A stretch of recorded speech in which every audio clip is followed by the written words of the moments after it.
Sedih, calon Satpol PP ini menangis ditinggal nikah tunangan saat menjalani pendidikan. Baru-baru ini beredar sebuah video yang mengharukan. Dalam video yang diunggah akun TikTok @rezly_zld_27 pada Senin 31 Januari 2022, terlihat seorang pria calon anggota Satpol PP mencoba menahan tangis. Ia ditinggal nikah tunangan yang sangat dicintainya saat menjalani pendidikan. Terlihat juga bersama pria tersebut, seorang wanita diduga adalah ibu kandung pria tersebut.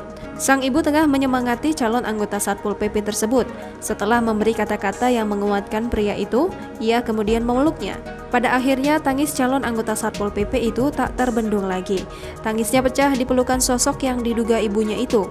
Mereka kemudian menangis bersama. Hingga kini, video tersebut telah ditonton sebanyak 3,7 juta kali, disukai lebih dari 279.000 dan dikomentari lebih dari 12,9.000 oleh warganet. Belum diketahui nama dan lokasi video ini diambil. Hingga kini, tribunsumsel.com masih berupaya mencari kebenaran video tersebut. Jangan lupa subscribe, share, komen, dan like ya!